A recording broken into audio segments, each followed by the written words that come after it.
하나님의 말씀은 신약 성경 요한복음 4장 1절로 26절까지 말씀입니다. 신약 성경 147페이지 요한복음 4장 1절로 27절까지 하나님의 말씀 함께 읽겠습니다. 예수께서 제자를 삼고 세례를 베푸시는 것이 요한보다 많다 하는 말을 바리새인들이 들은 줄을 주께서 아신지라. 예수께서 친히 세례를 베푸신 것이 아니요 제자들이 베푼 것이라. 유대를 떠나서 다시 갈릴리로 가실새 사마리아를 통과하여야 하겠는지라.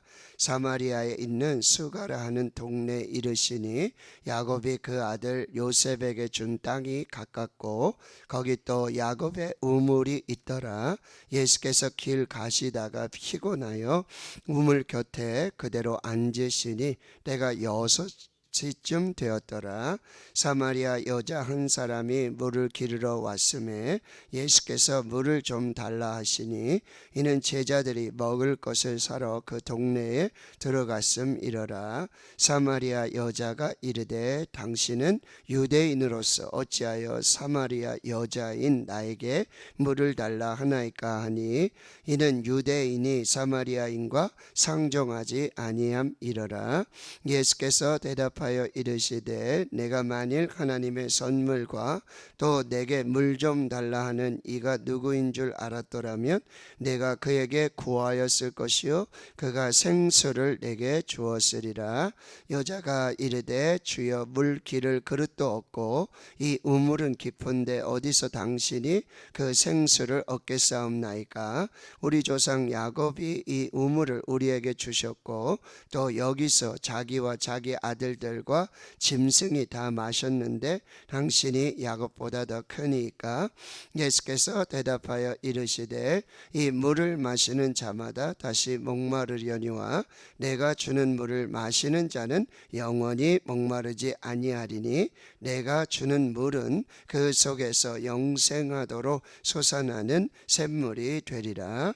여자가 이르되 주여 그런 물을 내게 주사 목마르지도 않고 또 여기 물 기르러 오지도 않게 하옵소서. 이르시되 가서 내 남편을 불러오라. 여자가 대답하여 이르되 나는 남편이 없나이다. 예수께서 이르시되 내가 남편이 없다 하는 말이 옳도다. 너에게 남편 5이 있었고 지금 있는 자도 내 남편이 아니니 내 말이 참되도다. 여자가 이르되 주여 내가 보니 선지자로소이다.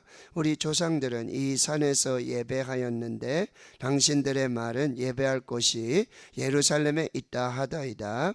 예수께서 이르시되 여자여 내 말을 믿으라. 이 산에서도 말고 예루살렘에서도 말고 너희가 아버지께 예배할 때가 이르리라.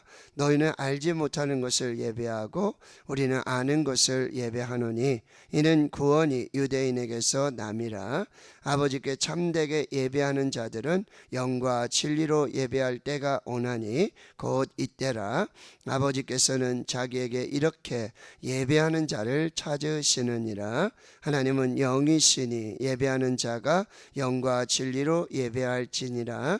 여자가 이르되 메시아 곧 그리스도라 하는 이가 오실 줄을 내가 아노니 그가 오시면 모든 것을 우리에게 알려 주시리이다. 예수께서 이르시되 내게 말하는 내가 그라 하시니라. 아멘. 예수님이 이제 갈릴리에서도 계셨고 또 예루살렘에서도 사역을 하십니다. 요한복음을 읽으실 때 여러분들이 보시면서 이 갈릴리 지역에서 하시는 사역과 그 다음에 유대 예루살렘에서 하시는 사역들 장소들을 이렇게 좀 살펴보시면서 말씀을 보시면 좀 더 말씀을 쉽게 또 이해하실 수 있는데, 지금 이제 2장에서부터 여러분 6월절이 시작돼서 예수님이 유대 예루살렘에 머무르게 되십니다. 성전을 청결하게 하시고 또 예루살렘에서 6월절 내내 많은 표적을 행하십니다. 그래서 예수를 믿게 하시고요. 또 밤중에 찾아온 이 유대인의 지도자 바리새인, 이 니고데모와 함께 이 물과 성령으로 거듭나지 아니하며 하나님의 나라에 들어갈 수 없음을, 진리를 이제 선포하시는 이야기들. 그리고 이제 세례 요한이 예수 그리스도를 증언하면서 그는 흥하여야 되겠고 나는 망하여야 하리라 하는 이 주께서 보내신 예수 그리스도를 증언하는 그런 사역들을 세례 요한이 하게 되는 그런 장면들이 나오고요. 그리고 세례 요한도 세례를 주고 예수님도 세례를 베푸십니다. 그런데 오늘 1절과 2절에 보면 예수님께서 직접 세례를 베푸신 것보다는 예수님의 또 제자들이 세례를 베푼 이런 이야기가 나오는데, 역시 세례 요한의 세례는 물세례, 죄를 회개하는 그런 세례이고요. 예수님의 세례는 성령과 불세례, 불과 성령으로 이제 세례를 주시는 그런 세례 의미가 좀 달라지게 되는데요. 이제 그런 상황 속에서 이제 바리새인들이 예수님을 조금 이렇게 경계하기 시작합니다. 그러는 이제 관계들이 공식적인 이런 관계들이 설정되면서 예수님은 이제 3절에 보면 유대를 떠나서 다시 갈릴리로 이제 이동을 하십니다. 근데 당시 이 이스라엘 사람들이 유대에서 갈릴리로 가고 갈릴리에서 유대로 오는, 이게 이스라엘은 이렇게 길쭉한 고구마 같이 생겼다고 보시면 남쪽이 유대고요. 그 다음에 사마리아가 있고 갈릴리가 이렇게 있는데, 이 유대 사람들과 사마리아 사람들은 아주 오래전부터 전통적으로, 문화적으로, 종교적으로, 민족적으로 굉장히 이 다른 상반된, 그래서 아주 대립이 심했어요. 그래서 이 유대에서 갈릴리로 갈 때 바로 사마리아를 이렇게 통과해서 가면 한 사흘길이면 가게 되는데, 유대인들은 요단강을 건너서 요단 동편 이 베레아 땅을 해가지고 다시 갈릴리로 이렇게 들어가요. 그러면 배나 걸립니다. 일주일 이상의 시간이 걸려요. 그런데도 사마리아 사람들, 여기 보시면은 9절에 보면은 이 사마리아 여자가 당신은 유대인으로서 어찌하여 사마리아 여자인 나에게 물을 달라 하니까, 이는 유대인이 사마리아인과 상종도 하지 않는데 당신 어떻게 나한테 오고, 남자와 여자가 유별한데 어떻게 이렇게, 그리고 사마리아인과 유대인 남자가 이렇게, 이런 상황이에요. 그런데 여러분 4절에 보시면은 사마리아를 통과하여야 하겠는지라.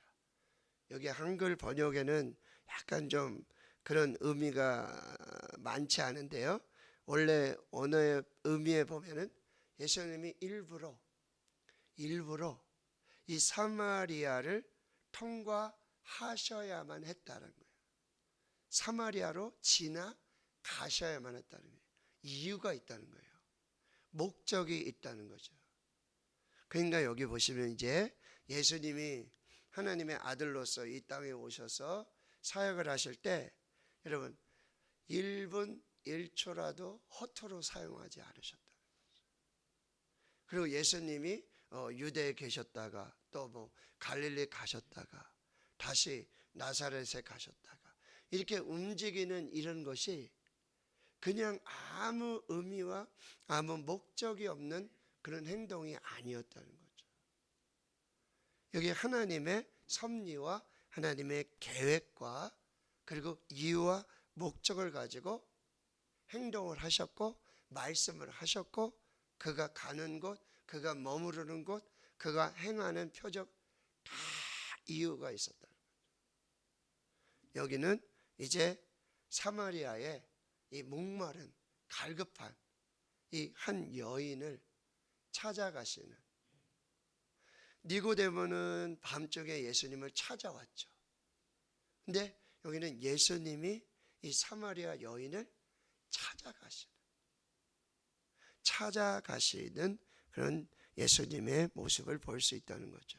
그래서 사마리아 수가 라는 동네에 들어가고 이 야곱의 우물에 들어가게 되는데, 거기 이제 옛날 쪽부터 이 야곱의 자손들 요셉이 이렇게 양을 치면서 물을 사용했던 그런 우물가에 이제 앉아 있게 되는데 피곤하시니까요.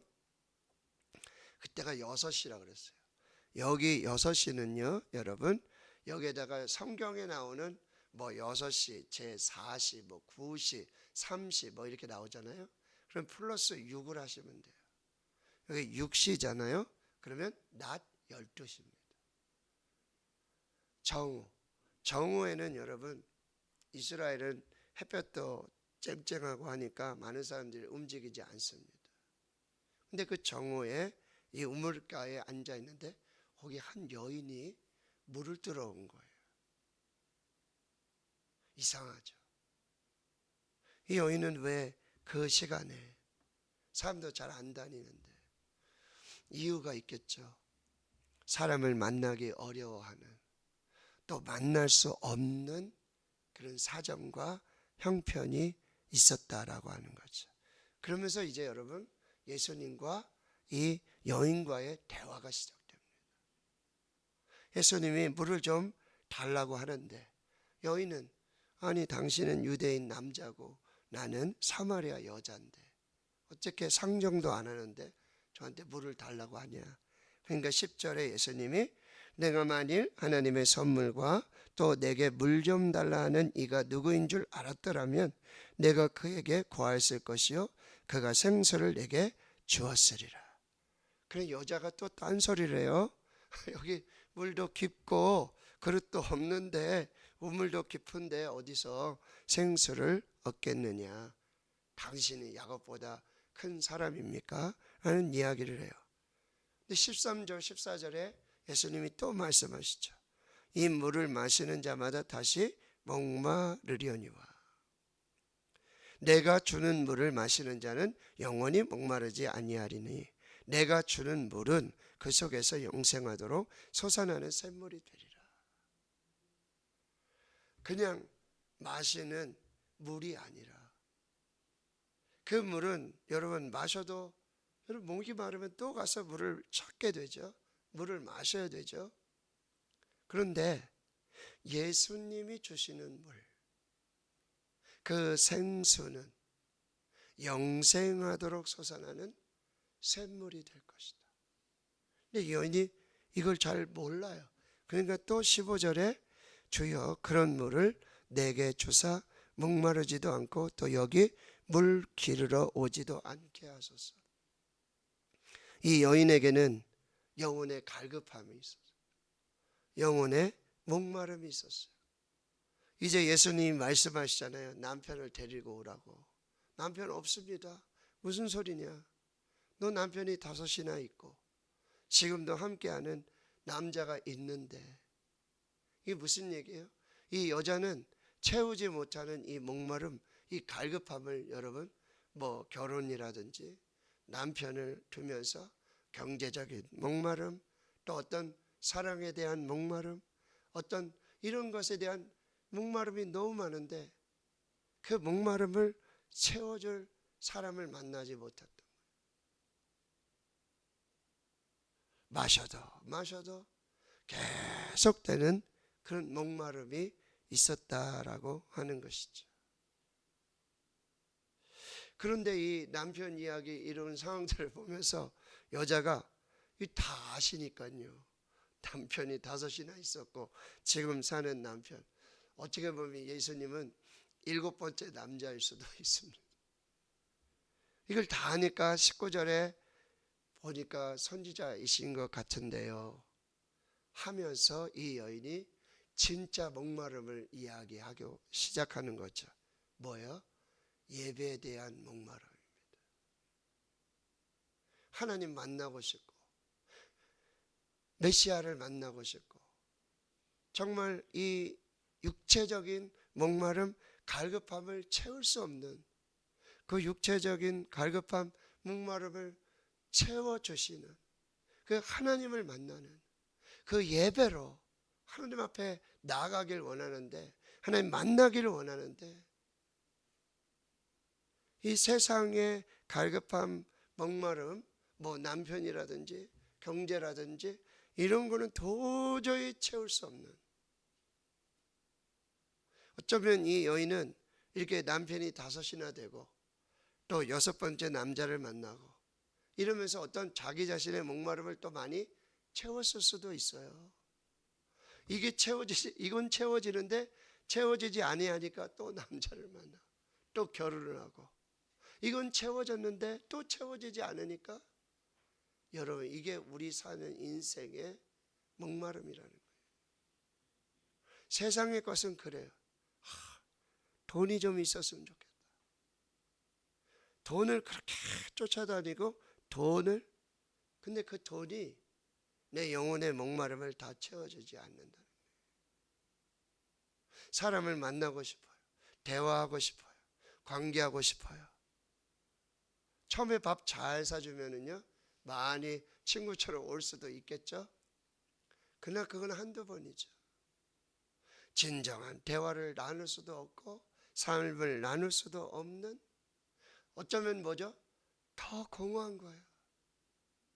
이 남자를 만나서 결혼해서 그런 목마름을 채우고 싶은데 또 시간이 지나면 또 다른 목마름이 생기고 채워주지 않는 이 갈증 때문에 괴로워하는 거죠. 그래서 또 다른 걸 찾아가는 거예요. 그런데 이제까지도 한 번도 이 여인의 목마름, 갈급함을 채워주는 것이 없었고 채워주는 사람도 없었고, 오직 하나님만이 그걸 채워주신다는 걸 자기도 알아요. 그래서 예배를 하고 싶은 거예요. 하나님 만나고 싶은 거예요. 비로소 이제 진정한 대화가 시작되는 거예요. 20절에 보십시오. 우리 조상들은 이 산에서 예배하였는데, 이 산 사마리아 이 그리심산을 말합니다. 거기서 예배했는데 당신들 유대인들은 예배할 곳이 예루살렘, 유대 예루살렘, 거기 성전이 있으니까요. 근데 21절 말씀하십니다. 여자야 내 말을 믿으라. 이 산에서도 말고 예루살렘에서도 말고. 예배는 장소가 중요한 게 아니다. 그리심산 그리고 예루살렘 시온산, 장소가 중요한 것이 아니다. 예배를 받으시는, 여기 너희 아버지께 예배를 받으시는 분이 누군지, 누구를 예배해야 하는지, 이것을 정확하게 깨달아야 할 것이고, 그리고 예배할 때가 이르게 될 것이다. 그래서 23절에 말씀하시는 겁니다. 아버지께, 여기 보세요. 계속해서 예배 대상 하나님 아버지, 하나님께 참되게 예배하는 자들은 이제 장소를 불문하고 영과 진리로 예배할 때가 오게 된다. 왜요? 24절에 하나님은 영이시니까, 영이신 하나님은 영으로, 성령으로, 그리고 진리 가운데 예배해야 하나님을 만날 수 있다라고 하는 거예요. 우리 육체가 성전에 있지만, 여기 와 있지만 우리 마음이, 우리의 영혼이 하나님을 찾지 않고 하나님을 만나지 못한다면 이 예배는 진정한 예배가 아니라는 거죠. 온 마음과 뜻과 정성을 다해서 영으로, 영이신 하나님께 성령 안에서, 그 임재 아래서 진리의 말씀 속에서 하나님을 예배할 때 그게 진정한 예배가 된다. 장소가 중요하지 않다. 그런데 중요한 것은 이렇게 예배하는 자들을 하나님이 찾으신다라고 하는 거예요. 그래서 예수님은요, 이렇게 예배하는 이 한 여인을 찾아가신 거죠. 성도 여러분, 예배가 회복될 때 우리의 삶이 회복되게 됨을 여러분 믿으시길 바라고요. 우리가 드리는 예배가 나의 신앙의 삶의 바로미터입니다. 내가 드리는 예배, 내가 생각하는 예배, 이 예배, 이것이 바로 내 신앙의 현 주소라고 한다는 것. 이것을 꼭 기억하시고요. 그래서 오늘도 우리는 영과 진리로 아버지께 그리고 예배하는 자들을 찾으시는 하나님께 예배하는, 영으로 예배하고 진리로 예배하는 그런 예배자가 되어야 한다라고 하는 것입니다. 그리고 여기 예수님의 아주 엄청난 이 전도법이 있습니다. 예수님 이 고정관념과 통념들, 전통, 문화, 종교, 편견, 이 선입견을 파괴하시면서 지금 한 영혼을 찾아가셨다라고 하는 거죠. 상종하기 싫은 사람에게도 가는 것입니다. 만나고 싶지 않은 사람들에게도 가는 거예요.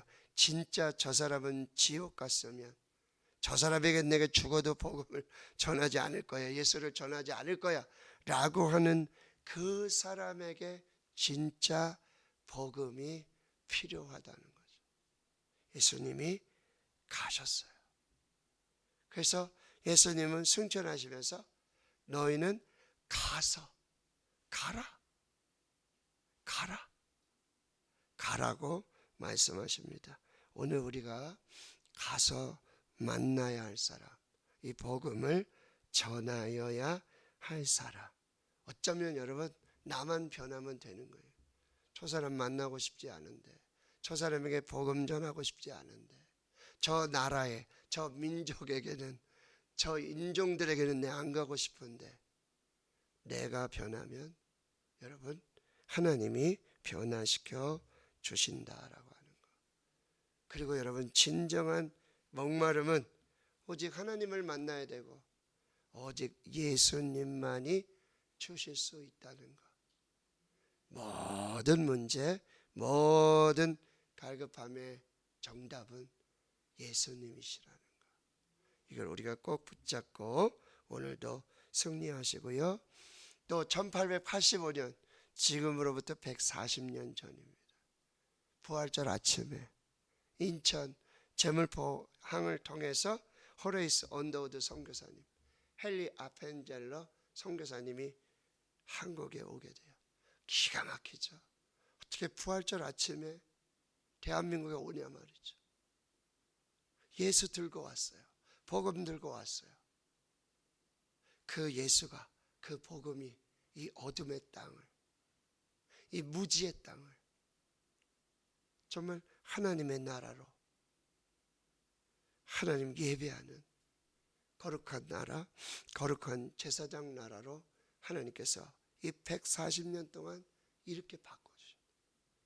이 복음의 진 빛을 우리가 이제 전하면서 좀 우리 교회가 살아있는 동안 이 사명을 감당해서 하나님의 역사, 여러분 우리가 전했던 그 한 사람, 그 한 사람을 통해서 이제 내일 말씀에 보면 이 여인이 어디로 가요? 사마리아 동네로 들어가는 거예요. 말도 안 하는데 가서 다 복음을 전해요. 내가 메시아를 만났다, 예수를 만났다. 여러분 내가 전한 한 사람, 내가 전도한 그 한 사람이 어떻게 될지 몰라요. 그거 한번 찾아봤으면 좋겠어요. 호레이스 언더우드 선교사님, 헨리 아펜젤러 선교사님, 우리나라에 처음 복음 들고 오셨잖아요. 도대체 이 사람을 전도한 사람은 누굴까? 예? 우리가 오늘 복음을 전하는 사람, 우리를 통해서 복음을 듣는 그 사람이 여러분 세상을 변화시킬 수 있고 나라와 민족을 바꿀 수 있다라고 하는 거. 그래서 우리 끝까지 복음 전하고, 오늘 재직 헌신 예배를 통해서 우리 목사님 매일 전도, 평생 전도 귀한 말씀 주실 텐데요. 우리가 잘 받아서 우리가 사명으로 잘 감당해 낼 수 있기를 주님의 이름으로 축원합니다. 아멘.